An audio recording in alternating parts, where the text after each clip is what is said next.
Queridos amigos, me siento muy honrado de estar una vez más aquí con ustedes y especialmente en esta temática que es muy profunda, que es muy amplia, pero que podemos abordar en estas 3 sesiones. Ya comenzamos con una introducción, un panorama general acerca de lo que esto representa. Hemos hablado acerca de que Apocalipsis es el libro más esperanzador de toda la Biblia. A pesar de que sí es difícil de leerse, de entenderse o de interpretarse, es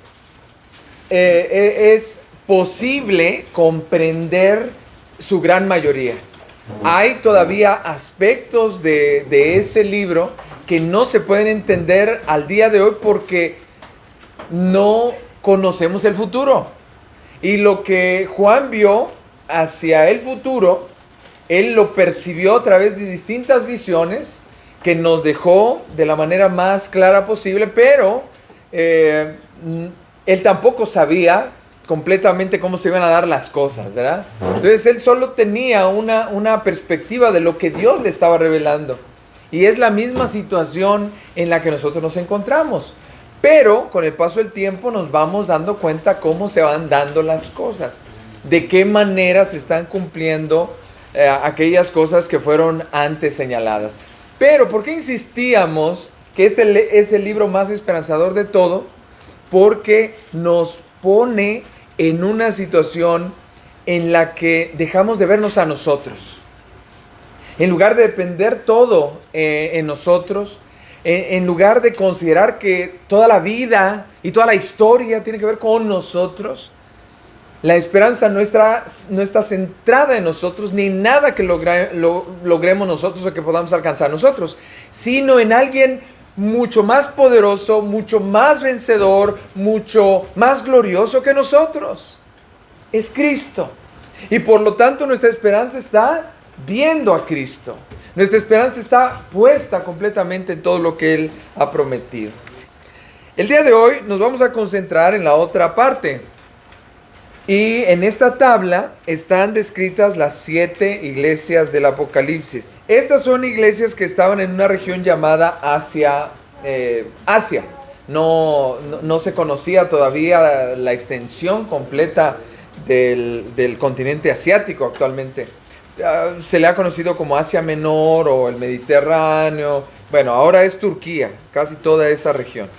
Pero estas 7 iglesias, como mencionábamos también, representan a la plenitud de las iglesias de ese tiempo, a lo largo del tiempo y de nuestro tiempo, y las que habrán de existir.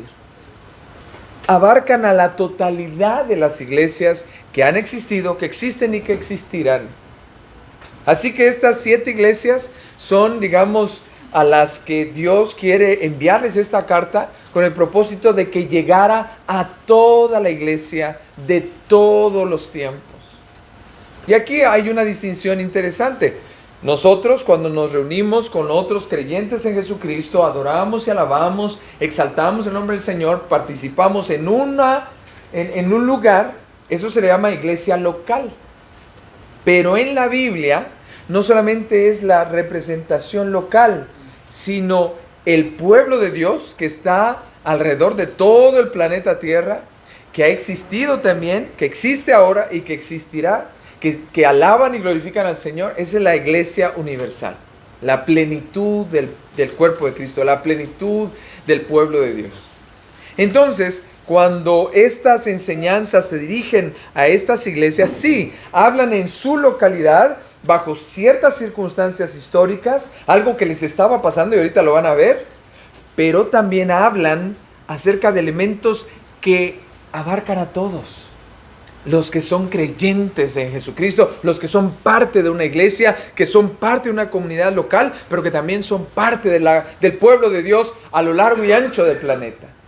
Y eso debe llenarnos de emoción, porque es un mensaje para ti también. No solamente para ellos en el siglo I, año 95 después de Cristo, sino para nosotros 20 siglos después. En ese sentido, hermanos, vamos a comenzar. El día de hoy vamos a hacer la segunda parte. Vamos a concentrarnos en las virtudes reconocidas por Cristo en cada una de esas iglesias. Rápidamente, ¿quién ya vio cuál es la única iglesia que no tiene ninguna virtud? Vean. ¿No? La Odisea, ahí dice, ninguna virtud mencionada. ¿Ok? La Odisea. La última no tiene ninguna virtud que se le felicite, ningún elogio, nada. Chanfle. Así que da pena. ¿Y cuál, rápido, cuál de ellas tiene más elogios? Éfeso, la primera. Fácil, ¿no? Ver ahí las viñetas o los puntitos y en aquella solo ninguna virtud. Bueno, cuando hablamos de virtudes, de elogios, de felicitaciones, son por obvias razones aquellos aspectos que el Señor considera de manera positiva de una comunidad de creyentes, no de la denominación, no de la ciudad, no del edificio, sino de la gente. La iglesia es la gente. Somos nosotros los que creemos en Jesucristo y formamos parte de una comunidad. Somos la iglesia. Ahora, cuando se refiere a estas características positivas, estas virtudes que tienen los creyentes, uno diría, no, a ver, bueno, el creyente A tiene un 6. El creyente B, 7. El creyente C, 8. 7 de promedio. No sabemos cómo el Señor conoce a cada uno por su nombre, como lo dice, pero también cómo Él conoce el corazón de cada uno. Entonces, cuando da estas virtudes, los ve de manera general, pero también particular. Y esto es emocionante, hermanos, cuando nosotros vemos en la palabra, cuando se dirige la palabra hacia la iglesia y hacia los creyentes, esa misma palabra está siendo dirigida a nosotros, que creemos también en Jesucristo y que queremos ser parte o somos ya parte de la iglesia de Cristo. Entonces esas palabras se dirigen a nosotros también. Y deberíamos nosotros ir con ese pensamiento. ¿Qué es lo que Dios quiere decirme hoy a mí? Como se lo dijo también a los creyentes del siglo I. ¿Qué es lo que el Señor quiere decirme a mí? Entonces, estas palabras que son de felicitación a la iglesia y que el día de hoy solo nos vamos a concentrar en las felicitaciones, se tienen que ver en ese sentido, de manera general, pero también de manera individual. Y cada vez que escuchemos una predicación, una enseñanza bíblica, debemos así pensarlo. ¿De qué manera nos va a edificar a todos? ¿Y de qué manera me va a edificar a mí de manera personal? Ok, vamos entonces. Éfeso, o la ciudad de Éfeso, donde estaba la iglesia de Éfeso. Hay varias virtudes ahí reconocidas. La primera, ¿cuál es? Segunda, a los malos, así dice, estamos hablando de aquellos que dicen ser buenos y no lo son. ¿Y por qué? Bueno, seguimos. Tercera, habían falsos apóstoles. Claro, no eran Pedro, Juan, no, otros que decían ser enviados de Jesucristo, que decían que iban en el nombre de Cristo, que decían que predicaban el mensaje de Cristo, pero no lo eran. Y ellos lo sabían identificar. Siguiente.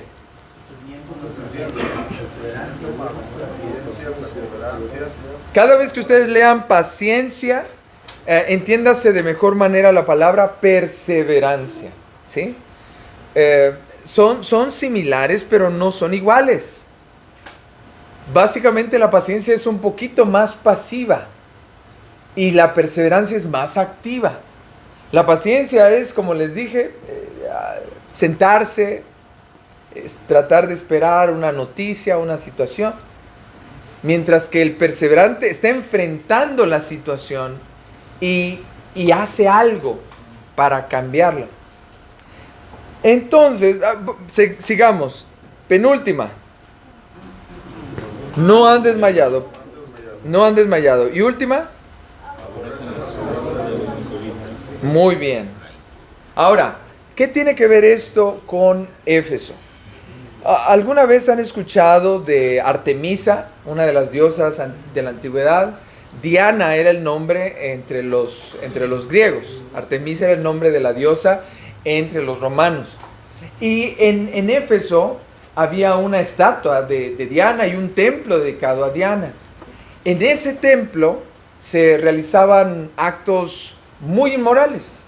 No quiero describirlos aquí, pero era muy reconocida esa ciudad de Éfeso por ese tipo de situación. Tanto que esa situación afectaba la moralidad de toda la ciudad.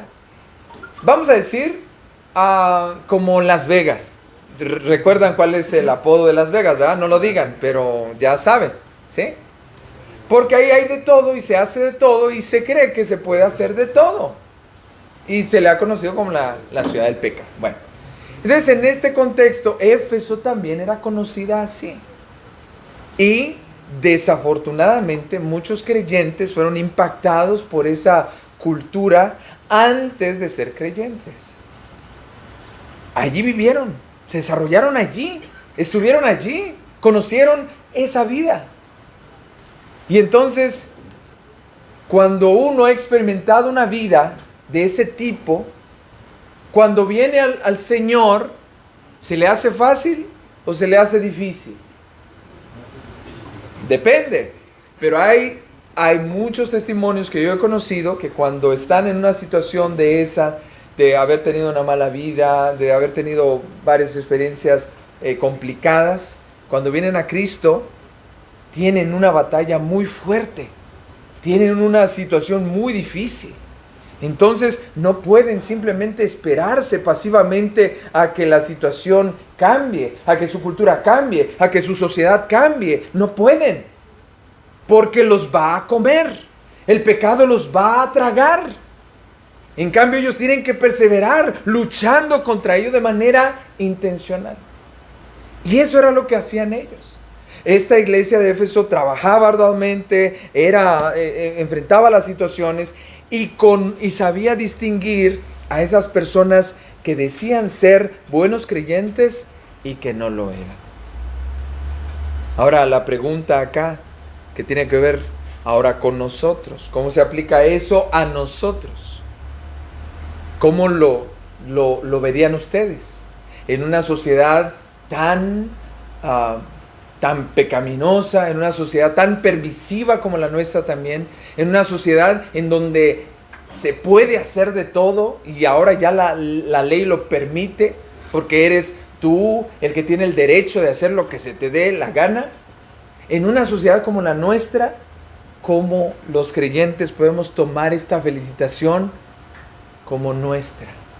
¿O cuándo? Bueno, podemos hablar de todo tipo de acciones, de comportamientos. Tiene que ver también cómo afrontamos el pecado. El robar, por ejemplo. El hecho de cómo nos relacionamos con las personas. ¿Saben ustedes la ley del... Bueno, así lo conocí yo. La ley del segundo en las miradas.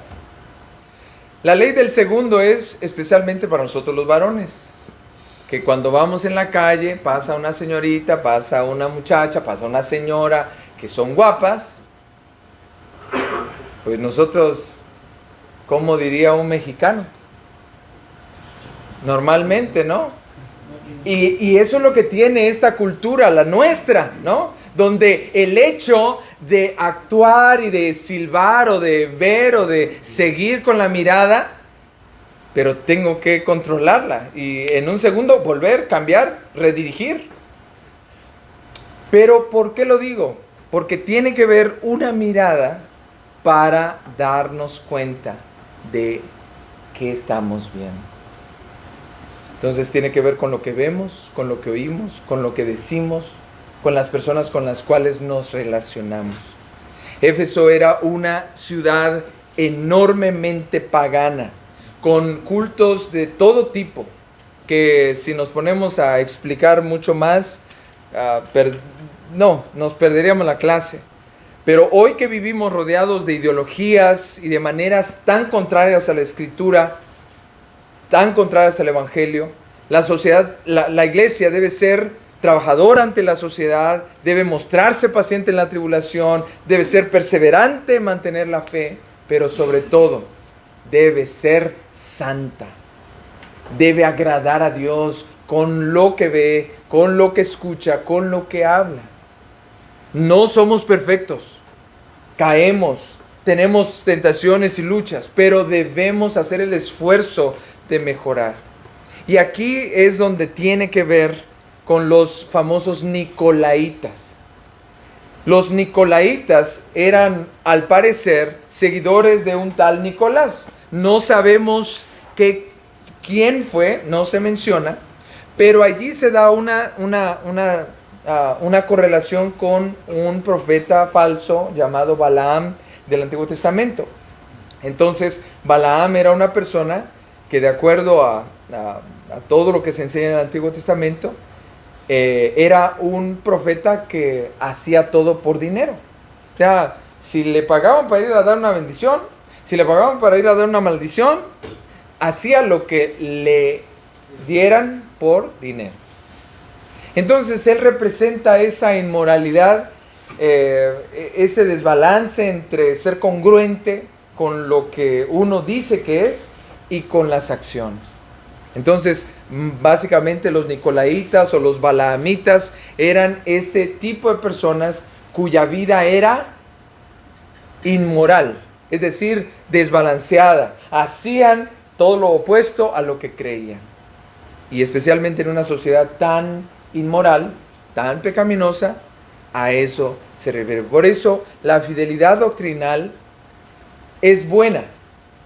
El hecho de que sepamos distinguir la verdad de la falsedad, el hecho de que sepamos qué es lo que dice la Biblia, el hecho de que conozcamos de la Biblia, es bueno.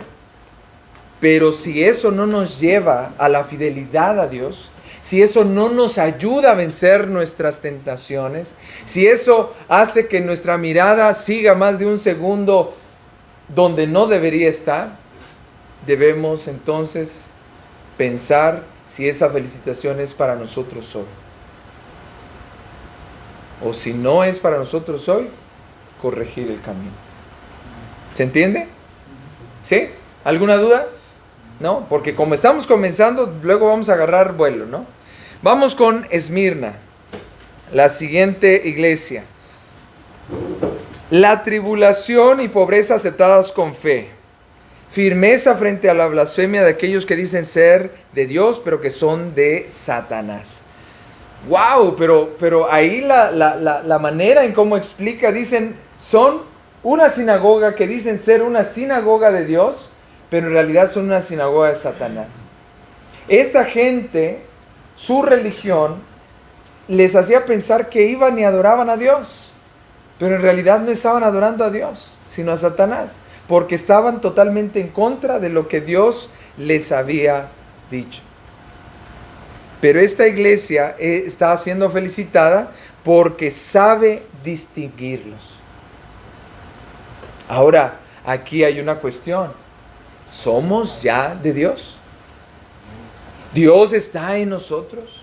¿Cristo nos ha salvado? ¿Cristo nos ha perdonado? ¿Somos de Él? Si podemos decir que somos de Él, entonces estas palabras son de felicitación también para nosotros. Porque somos de Él. Porque a pesar de las tribulaciones o pruebas o angustias o situaciones difíciles, nos mantenemos en Él con fe. Seguimos a pesar de que otros no han seguido en el camino del Señor. Entonces, en segundo lugar, esta felicitación de mantenernos firmes a pesar de que otros no han permanecido firmes, nos hace ver que somos de Dios. Pensémoslo un momento. En tercer lugar, ¿qué iglesia sigue? Pérgamo. Vamos a decirlo todos, por favor. Primera, felicitación. Retención del nombre. Es interesante. En nuestro lenguaje sería retención del apellido. ¿Sí? En la cultura griega, en la cultura romana, existía la adopción. Y la adopción era ponerle lo que se le conoce patria potestad. La patria potestas era el poder de darle un nombre a una persona del padre, ¿sí? Del padre. Entonces, el hecho de ser adoptado tenía que ver con el padre que me había adoptado. Así que cuando esta iglesia es felicitada por retener el nombre, no solamente se refería al hecho de mantenerse firme en la fe, como ya se ha felicitado a las otras iglesias, no, sino el hecho de portar dignamente el nombre de Dios. Entonces, pero hay otra cosa. En Esmirna, esa ciudad era muy famosa por sus competencias deportivas. ¿Dónde surgieron los Juegos Olímpicos? En Grecia. Y el mundo helénico, el mundo griego, que se extendió a lo largo del imperio de Alejandro Magno y luego el imperio romano lo tomó, por eso se le conoció como el imperio greco-romano, pues siguió motivando las justas deportivas. ¿Y qué se les daba al ganador?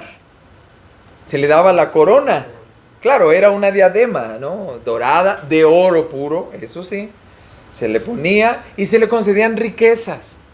Entonces, ¿quiénes ganaban en las competencias? Los que se esforzaban, los que perseveraban, los que esto, aquello, el Altius, Fortius, el más alto, el que saltaba más alto, el que era más fuerte, el que era más rápido. Bueno, entonces, allí por eso la promesa es de... No sé, si me paso a algo, me detienen y me regresan. Recibir la corona de vida tenía que ver con esa experiencia deportiva. ¿Alguna vez han corrido? ¿Alguna vez han ganado algún trofeo? ¿Alguna vez han hecho alguna competencia deportiva? ¿Sí o no? Sí, en algún momento. Tal vez no llegaste a ganar, tal vez sí, pero se siente una emoción cuando llegas al final.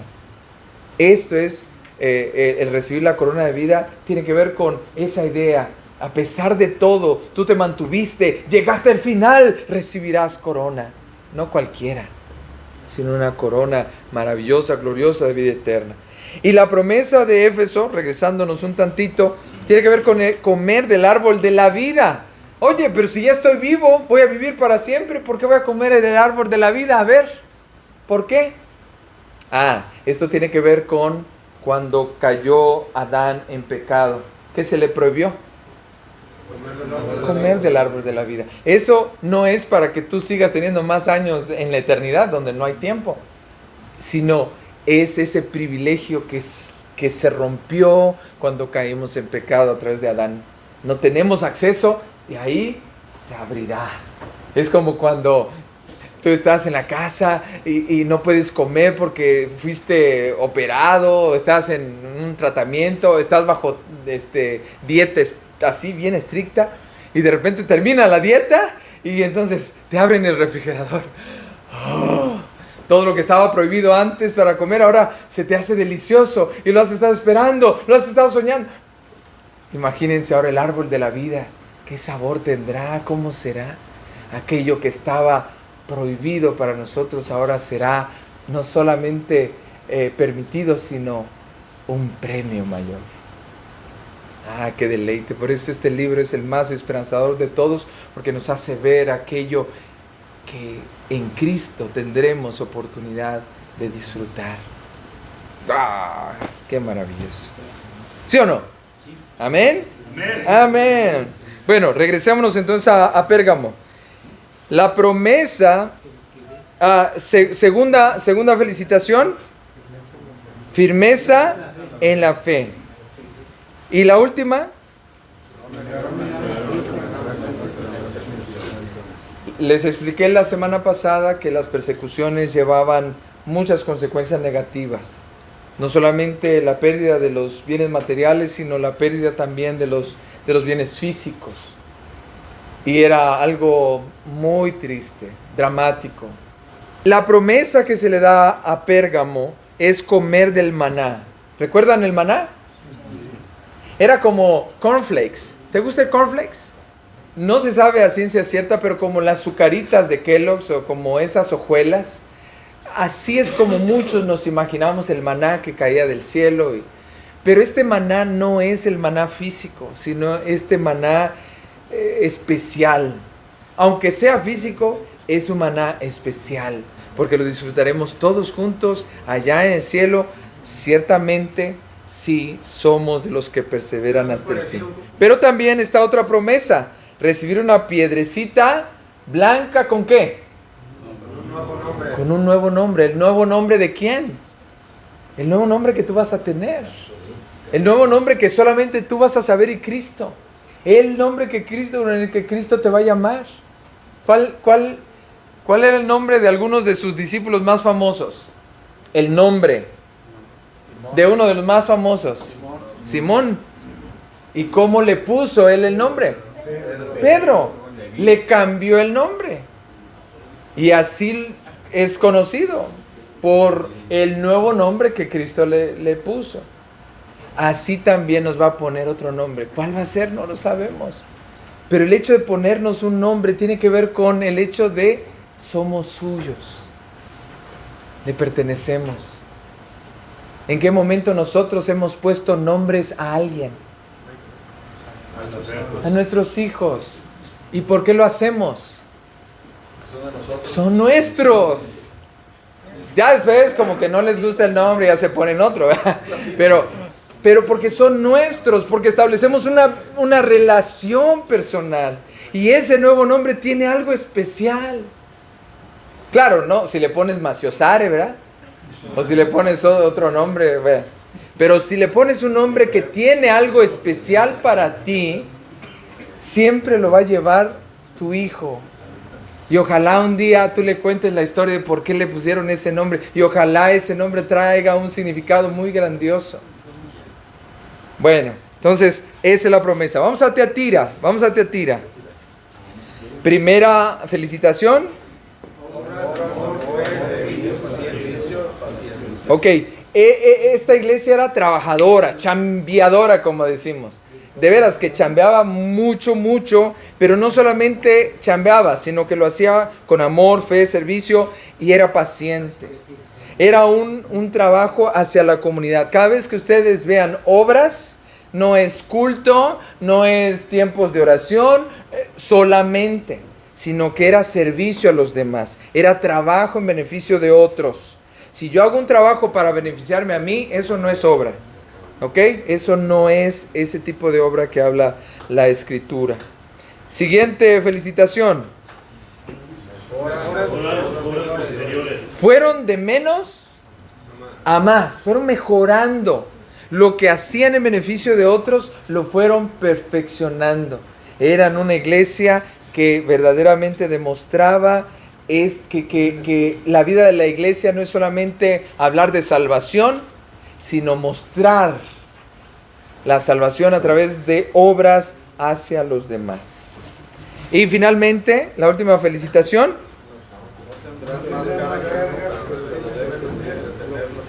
O sea, ya no van a enfrentar más situaciones difíciles, pero con lo que tienen que mantenerse hasta el fin.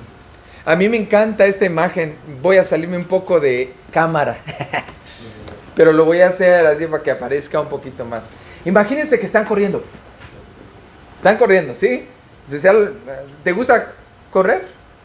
Sí, a mí también. Bueno, entonces estás corriendo. Y de repente te tropiezas. Y te caes, ¿no? Ok. ¿Te quedas ahí tirada? A veces. Pero luego, ¿qué pasa? Te levantas, ¿verdad? Bueno. La idea aquí precisamente es eso. Pero llevas algo, por eso tenía yo mi Biblia. Estás corriendo y tienes algo. Y cuando tropiezas, a veces se cae. Pero no debes dejarlo allí. Tienes que levantarte, seguir, pero agarrar lo que tienes y cuidarlo. Cuidarlo. La salvación como obra de la gracia de Dios no se pierde jamás. Pero tenemos que, como dice Pablo, tenemos que ocuparnos de eso que el Señor nos ha dado con temor y temblor, dándole la importancia de vida para que no sintamos que la perdemos. Entonces tenemos que perseverar con lo que el Señor ya nos ha dado y mantenerlo. Pero, si fuese posible, que el Señor nos felicitara porque estamos creciendo, porque nuestras obras son mejores que antes. Entonces voy a unir la felicitación a Pérgamo con Teatira, señalando entonces esta felicitación de Pérgamo, de ser firmes, de mantenernos, y la felicitación a Teatira, de llevar e ir creciendo, es para nosotros también, ¿no? ¿Lo podemos notar? Cuando hemos caído, nos hemos levantado. Cuando hemos enfrentado situaciones en las que parece que hemos perdido todo, en realidad lo hemos mantenido. El gozo que antes teníamos es más grande. La alegría en Cristo que antes teníamos es más grande. El servicio que antes dábamos a Cristo ahora es mejor. Podemos ver un crecimiento en nosotros como creyentes en Jesús. Si sí lo podemos ver, esta felicitación o estas dos felicitaciones son para nosotros. Vamos a ir terminando. Sardis, hay una sola felicitación. y es una felicitación pues a medias también, ¿no? A ver, ¿cuál es la única felicitación? Yo no sé si sea verdaderamente una felicitación o qué, ¿no? Lo puse como una felicitación porque esas personas pequeñas, el remanente, el residuo, como se conoce también esta frase, remanente es residuo, de un pueblo es santo.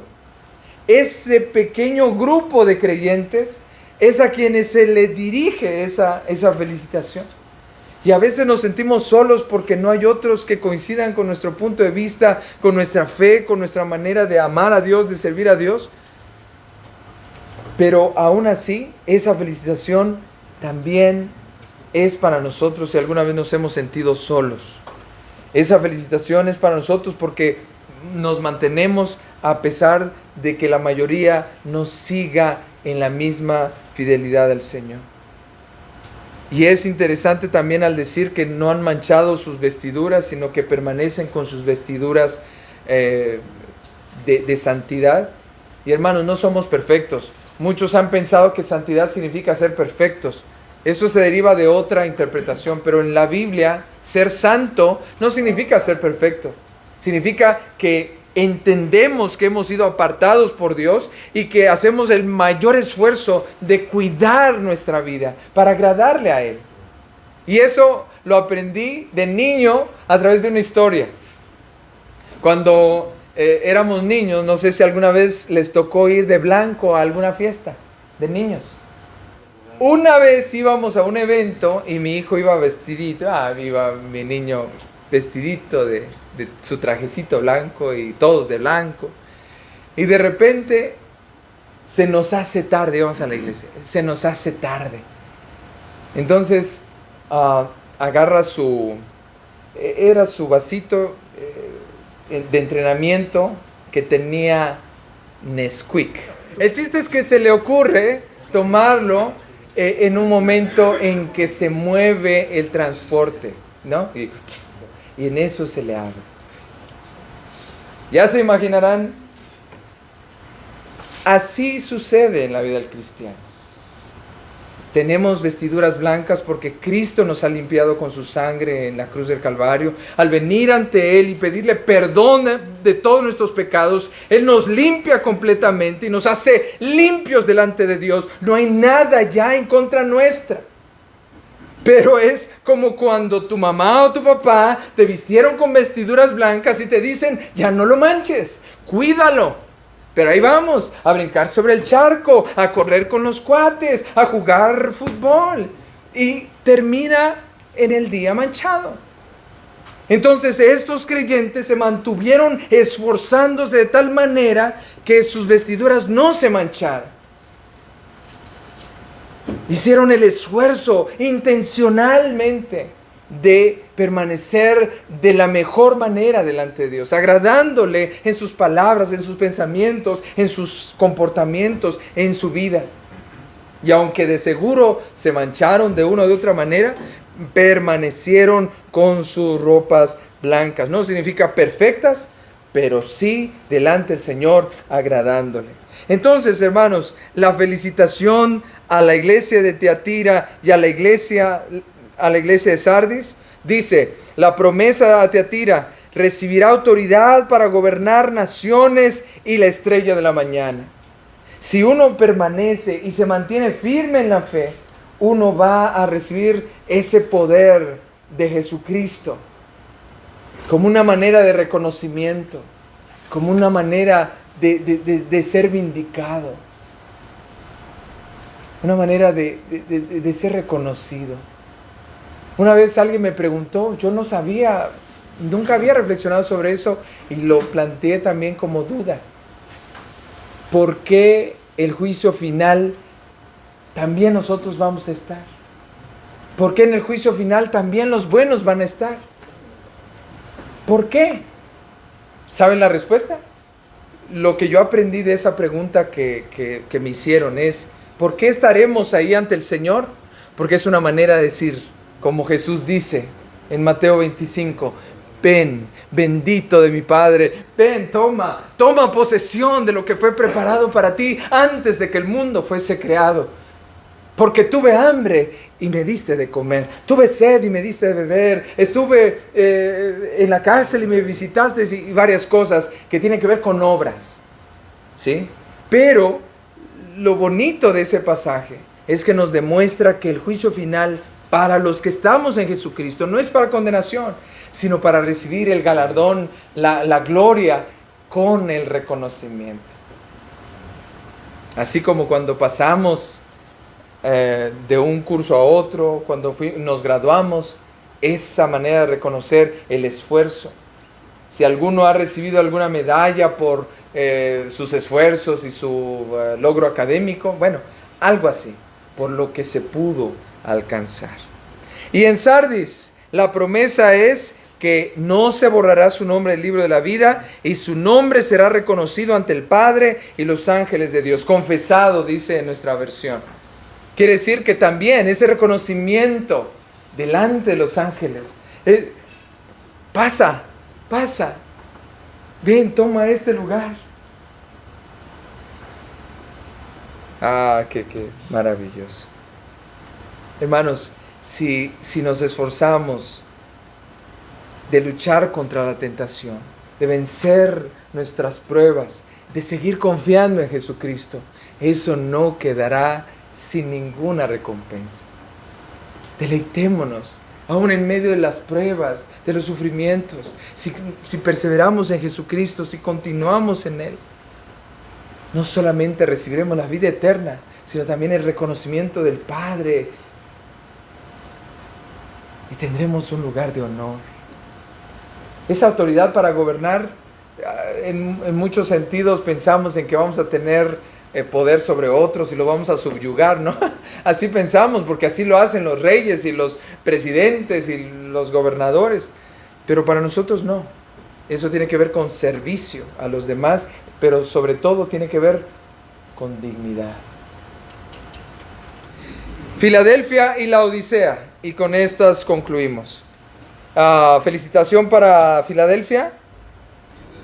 Fidelidad a la palabra a pesar de sus pocas fuerzas. Era una ciudad vulnerable. Históricamente es una de las ciudades más invadidas del mundo. Donde quiera, que a cada rato los pasaban distintos grupos. Entonces, aunque se fortalecían, otra vez los atacaban, otra vez. O sea, una de las ciudades más atacadas en esa época. Era una ciudad vulnerable. Y sin embargo, a pesar de las fuerzas a nivel local, también como creyentes se mantuvieron firmes a pesar de sus debilidades. Segunda felicitación. No lo negaron. Se mantuvieron creyendo en Jesucristo. Siguieron diciendo: Jesús es el Señor. Jesús es el Señor. Y lo dijeron con fe, con seguridad, como verdadera alabanza. Así como en el canto, en Jesús hay libertad, hay libertad. Cuando lo cantemos o cuando cantemos una alabanza, que eso que estamos cantando sea una realidad. Porque entonces esa es felicitación de Filadelfia también para nosotros. Última felicitación.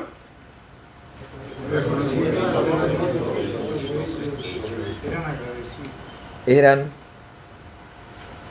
una vez más, el reconocimiento de ese amor que ellos tenían. Y entre ellos, no solamente el amor hacia Cristo, sino entre ellos y hacia su comunidad. Promesa: ser guardada de la hora de tribulación sobre el mundo entero. Hay y habrá tribulación en todo el mundo. Eso sí lo dice el libro de Apocalipsis. Pero, a pesar de ello, será guardada. Además, será columna del templo de Dios, tendrá su nombre y el nombre nuevo del Señor. No solamente será parte de una estructura gloriosa, no como ahí toda la iglesia, oye, ¿y cuándo nos vamos a salir de aquí? No, es metafórico. Son base fundamental de ese proyecto glorioso que Dios está haciendo. Finalmente, la Odisea no tiene ninguna felicitación. Tristemente, no la tiene. Sin embargo, sí tiene una promesa. ¿La leemos juntos? Consejo de obtener del Señor lo que verdaderamente puede hacer los ricos y la santidad con la que puede vestirse. De que los ama y por ello los reprende para arrepentimiento. Hasta ahí, para arrepentimiento. Hay una promesa del Señor y es para todos nosotros hoy también. Si de alguna manera estas felicitaciones no las sentimos nuestras, si de alguna manera hay algo que nos hace falta, el Señor nos llama al arrepentimiento. El Señor nos llama a crecer. El Señor nos llama a conocerle mejor. El Señor nos llama a ser congruentes. El Señor nos llama a ser fieles. El Señor nos llama a ser perseverantes. Pero Él nos lo dice ahora porque Él quiere evitarnos problemas. Él quiere evitarnos las situaciones que están señaladas en este libro. Por eso Él quiere nuestra fe en Él. Él quiere que le amemos verdaderamente a Él y no a la religión, y no a las acciones, y no al servicio, sino a Él. Entonces, amados hermanos, queridos amigos, estimados invitados que el día de hoy nos acompañan, es muy importante que entendamos que en medio de esta vida vamos a enfrentarnos a distintas pruebas y a distintas tribulaciones. Pero hoy somos llamados a evaluarnos, a considerarnos, a ver si estas felicitaciones son nuestras ya, o si no. Quiero concluir con algo que tengo precisamente para esto. Cuando los primeros creyentes enfrentaban esta adversidad, muchos abandonaron la fe. Muchos. ¿Pero para qué me llamó Cristo? Si me dijo que me iba a ir bien, si me iba a aumentar, si en Él hay felicidad y dicha. Pero ahora estoy enfermo, ahora ya nadie me quiere, ahora ya me están aborreciendo, me están persiguiendo, no tengo casa, no tengo nada. Y entonces, en esos momentos de angustia y de desesperación, muchos, igual con esas mismas cadenas, con esas mismas heridas, con esos mismos lamentos en su corazón, empezaban a cantar: Señor, tú eres digno de toda alabanza y de toda adoración, porque tú nos rescataste, porque tú nos compraste. Y ahora, Señor, recibe toda honra, toda gloria y toda alabanza, porque tuyo es el reino y el poder y la gloria por todos los siglos. Ese era su canto. Esa era su manera de seguir permaneciendo, de permanecer en el Señor, de seguir adelante, de ver estas felicitaciones como suyas, como propias, como cosas prometidas a ellos, de manera individual, pero también colectiva, de manera personal, pero también familiar y congregacionalmente. Y hoy, estas mismas promesas, hermanos, en el nombre de Jesucristo, para aquellos que creen en Él, son suyas, son nuestras, porque son promesas no para perfectos, son promesas no para gente que nunca haya pecado, no son promesas para personas que no vayan a pecar. Son promesas para personas frágiles, débiles, pero que luchan, que quieren crecer, que quieren perseverar, que quieren mantenerse firmes en Jesucristo hasta el fin. Por eso en la mayoría de las promesas dice, el que permaneciere hasta el fin, el que venciere hasta el fin, el que siguiere hasta el fin. Entonces, con esto termino. Amados hermanos, estas promesas son tuyas. Queridos amigos, amados invitados que el día de hoy nos acompañan, ¿quieren que estas promesas también sean suyas? Amén. Amén. Oremos pues y que así sea. Que el Señor nos permita ser perseverantes y mantenernos como hombres íntegros que reconocen que Jesús es su Señor. Te alabamos, oh Dios y Padre, por darnos una vez más este momento. Para mí es un deleite el compartir estas palabras que me edifican a mí, edifican a cada uno de ellos. Reconocemos que no somos perfectos. Reconocemos que la mayoría, tal vez, de estas felicitaciones todavía no se apliquen a nosotros de una u de otra manera. Pero queremos que estas felicitaciones sean nuestras. Queremos que estas promesas sean nuestras. Por favor, bendícenos. Bendice nuestros hogares, nuestros matrimonios, a nuestros hijos. Bendícenos de tal manera que podamos conocerte.